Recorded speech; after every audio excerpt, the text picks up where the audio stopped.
datang, doktor. Nak ambil doktor? Itu dia. Doktor ada. Saya Sulaiman. Pernah datang? Saya rasa pernah datang sini. Oh ya, Encik pernah datang sini. Baru saya ingat. Okay, Encik duduk dulu ya. Nanti saya panggil saja ke doktor. Terima kasih ya. Sama.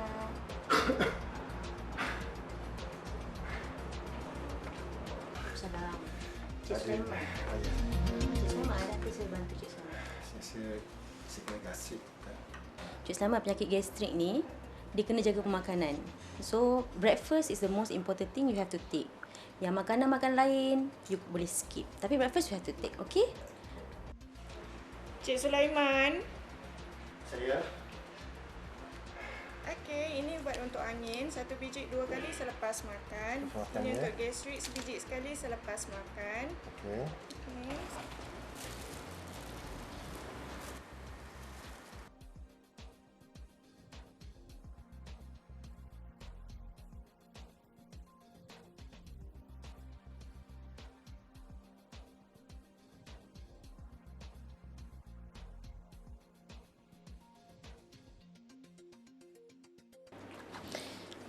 Encik Lee, you punya tekanan darah terlalu tinggi lah Encik Lee. Ha? You ada makan ubat ke? Kadang-kadang Sekarang ada pening kepala. ada sebab saya mandi lah. Perut ada rasa sakit, mau muntah tak? Minta ada lah. Ada. Betul lah, mesti lah dia berkaitannya. Sekarang you punya tekanan darah terlalu tinggi. You tahu tak, ini kalau terlalu tinggi, ini boleh jadi itu stroke. Bahaya. Kalau you terlalu tinggi, salur darah dan kepala boleh pecah. Kalau pecah tu you boleh pingsan. Encik Lee. Ini surat preskripsi ubat. Encik kena ambil ubat dekat farmasi lah. Dekat sini kita tak ada ubat lah. Encik kena pergi farmasi.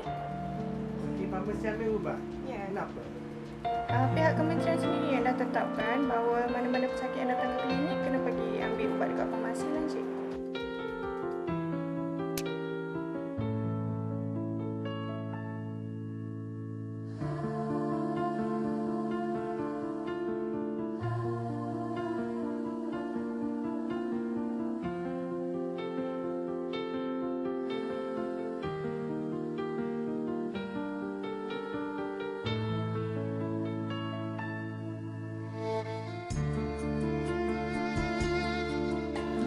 Sudah lama kita cari itu farmasi yang tak nampak. Bagaimana?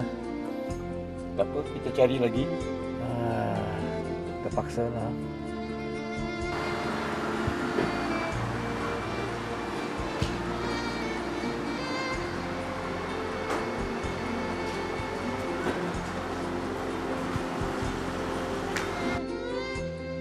Ayo, kawan. Dia tutup lah. Tak buka ini hari. Matilah saya.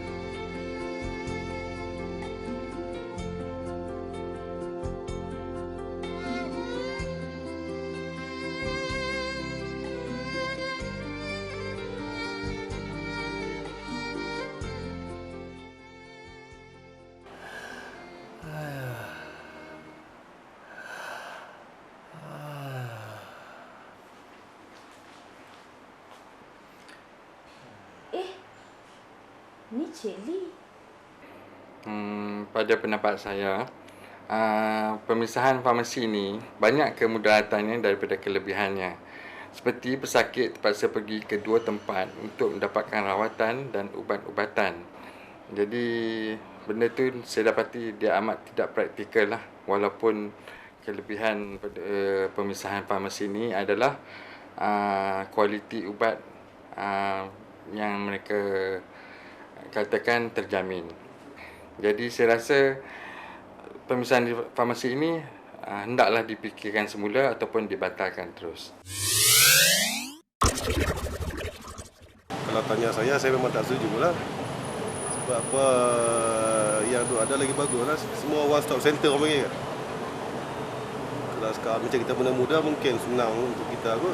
Kalau orang yang tua-tua tu nak pergi satu tempat, nak ambil teksi lagi, nak cari terubah lagi dengan jam sekarang ni, apa nama, susah lah. Saya memang tak setuju lah benda ni.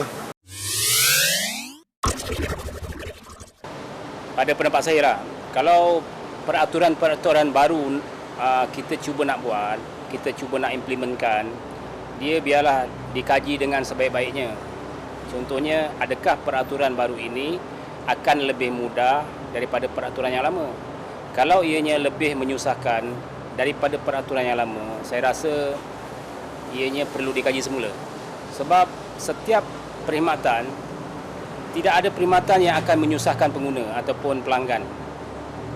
Kalau kita nak baiki, kita mesti memperbaikinya untuk mereka lebih mudah daripada yang sebelumnya. Itu pada pendapat saya lah.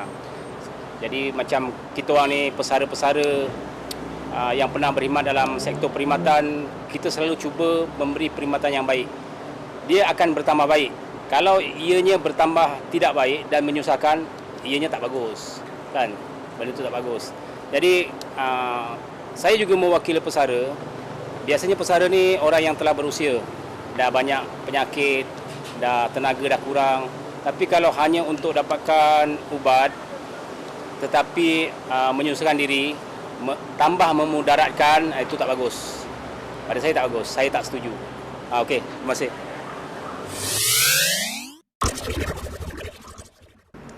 Bayangkan seorang pesakit, ibu mengandung contohnya, ataupun orang tua yang terpaksa datang ke klinik mendapatkan konsultasi daripada doktor.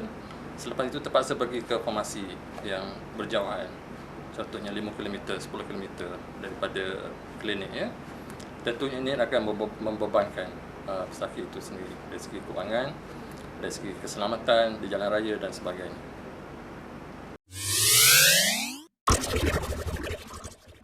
Okey, pada pandangan saya memang tak berapa setuju lah kalau kita pergi ke klinik lepas tu terpaksa ambil ubat ke farmasi, sebab susah lah, dia macam membebankan kita.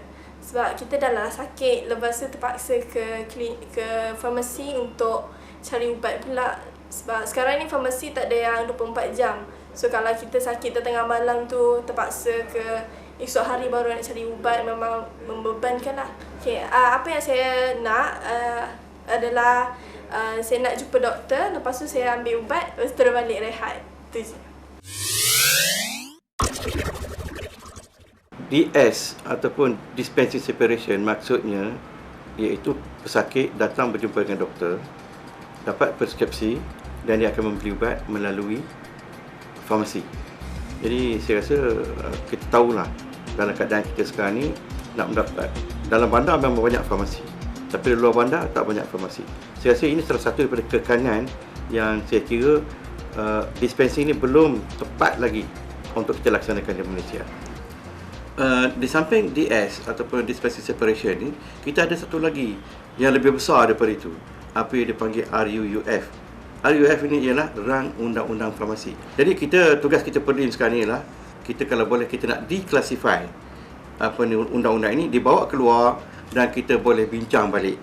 Dan ini adalah perjuangan Perdim sebenarnya dan juga NGO-NGO kesihatan yang lain, termasuklah MMC, Malaysia Medical Council sendiri pun tak berpuas hati dengan keadaan ini.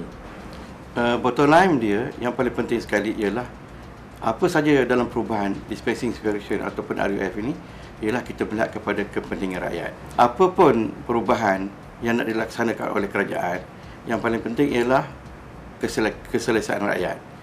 Dan apa juga perubahan mesti dalam lingkungan keupayaan rakyat. Sebab apa? Jangan menjadi satu bebanan lagi ataupun kita lihat sekarang dengan peningkatan sara hidup yang kita alami sekarang ni. Ini saya kira salah satu perjuangan Perdim untuk menentukan, iaitu apa yang dipanggil rakyat diutamakan. Saya memang tak setuju lah benda ni. Pada saya tak bagus. Saya tak setuju. Saya memang tak berapa setuju lah.